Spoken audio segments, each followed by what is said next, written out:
Perkenalkan, nama saya Salma Ainani Salsabila dari Universitas Perjuangan, Prodi Pendidikan Guru Sekolah Dasar dengan NIM 2501020014.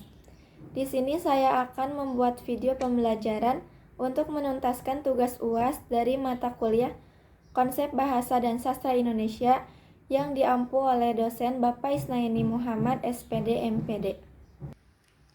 Halo semuanya, selamat datang di video pembelajaran hari ini.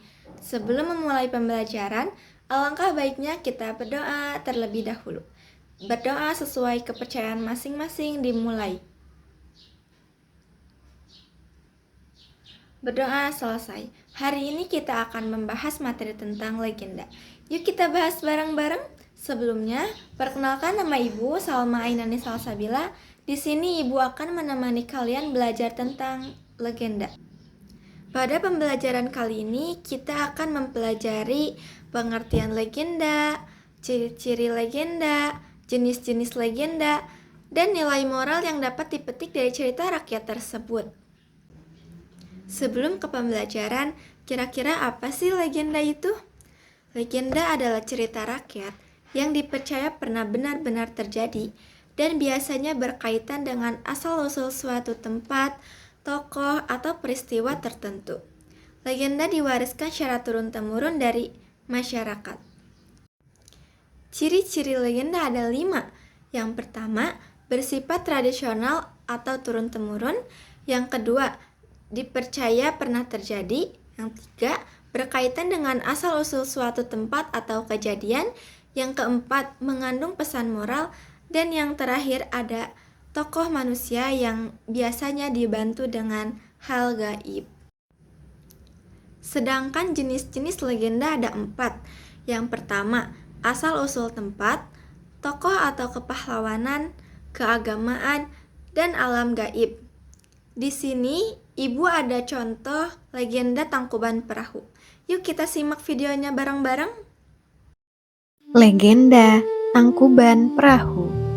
Dahulu kala di Jawa Barat, hiduplah seorang putri cantik bernama Dayang Sumbi. Ia sangat gemar menenun kain di teras istananya yang tenang. Suatu hari, pintalan benangnya jatuh ke bawah bukit. Karena merasa malas mengambilnya, ia berjanji bahwa siapapun yang membawakan pintalannya kembali, jika laki-laki akan ia jadikan suami dan jika perempuan akan dijadikan saudara. Tak disangka, seekor anjing peliharaan istana bernama Si Tumang membawakan pintalan itu.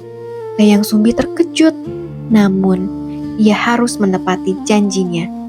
Ternyata Si Tumang bukanlah anjing biasa. Ia adalah titisan dewa yang dikutuk. Mereka pun menikah dan tinggal di sebuah pondok sederhana di tengah hutan yang asri, jauh dari hiruk-pikuk istana.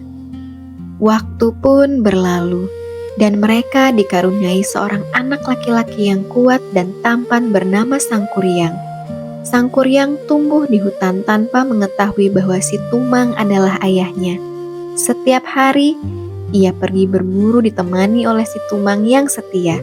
Sangkuriang sangat ahli menggunakan panahnya untuk mencari hewan buruan di tengah lebatnya pepohonan. Suatu hari, Sangkuriang merasa kesal karena tidak mendapatkan satu pun hewan buruan. Ia memerintahkan Si Tumang untuk mengejar seekor rusa, namun Si Tumang menolak. Karena marah, Sangkuriang melakukan hal yang buruk hingga ia pulang sendirian tanpa Si Tumang. Mengetahui hal itu, Dayang Sumbi sangat marah dan tanpa sengaja memukul kepala Sangkuriang dengan sendok kayu, sehingga meninggalkan luka di kepalanya. Merasa sakit hati karena dipukul dan diusir oleh ibunya, Sangkuriang pergi mengembara selama bertahun-tahun. Ia belajar banyak ilmu kesaktian dari berbagai guru di penjuru dunia. Sementara itu, Dayang Sumbi tetap tinggal di hutan dan dikaruniai anugerah kecantikan abadi oleh para dewa, sehingga wajahnya tetap muda dan cantik seperti saat ia masih gadis. Suatu hari, Sangkuriang yang telah menjadi pemuda perkasa, tanpa sengaja kembali ke hutan tempat ibunya tinggal. Ia bertemu dengan seorang wanita yang sangat cantik dan langsung jatuh cinta. Tanpa ia menyadari, bahwa wanita itu adalah Dayang Sumbi ibunya. Dayang Sumbi pun terpesona dengan kegagahan Sang Kuryang, dan mereka sepakat untuk segera menikah. Namun, sesaat sebelum pernikahan, Dayang Sumbi membelai rambut Sang Kuryang dan melihat sebuah bekas luka di kepalanya. Ia teringat pada putranya yang hilang bertahun-tahun lalu. Sadarlah ia bahwa pemuda ini adalah Sang Kuryang. Dayang Sumbi mencoba menjelaskan kebenarannya. Namun Sang Kuryang yang sudah dibutakan cinta tidak mempercayainya dan tetap ingin menikahinya. Dayang Sumbi mencari cara untuk membatalkan pernikahan itu. Ia memberikan syarat yang mustahil. Sang Kuryang harus membendung Sungai Citarum untuk membuat danau dan membuat sebuah perahu besar. Semuanya harus ia lakukan dalam waktu 1 malam sebelum fajar menyingsing. Sang Kuryang menyanggupi syarat itu dan memanggil para makhluk halus untuk membantunya bekerja dengan sangat cepat. Melihat pekerjaan Sang Kuryang hampir selesai, Dayang Sumbi menjadi panik. Ia berdoa kepada para dewa dan membentangkan kain sutra merah di ufuk timur agar terlihat seperti fajar.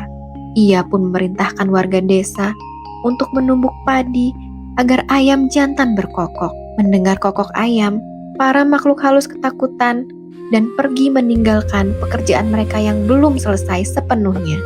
Sang Kuryang sangat marah karena merasa dicurangi. Dengan kekuatannya, ia menendang perahu besar yang sedang dibuatnya, sehingga terbang jauh dan jatuh tertelungkup. Perahu itu kemudian berubah menjadi sebuah gunung besar yang kini kita kenal sebagai Gunung Tangkuban Perahu. Dayang Sumbi hanya bisa menatap dari kejauhan dengan penuh penyesalan atas takdir mereka. Nah, sekarang coba jawab pertanyaan dari Ibu. Siapa tokoh utama dari legenda tersebut? Betul, yaitu Sang Kuryang, Dayang Sumbi, dan Tumang. Selanjutnya, mengapa Sang Kuryang gagal memenuhi syarat dari Dayang Sumbi?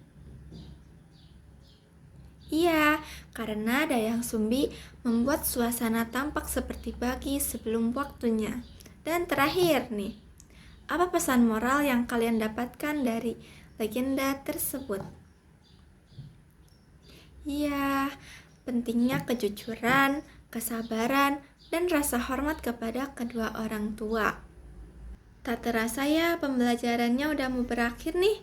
Di sini Ibu akan menyimpulkan pembelajaran hari ini. Legenda merupakan cerita rakyat yang dipercaya pernah terjadi, memiliki ciri khas tertentu, serta mengandung banyak nilai moral yang dapat diterapkan dalam kehidupan sehari-hari. Semoga materi hari ini dapat menambah pengetahuan tentang cerita legenda. Jangan lupa untuk berlatih di rumah masing-masing ya.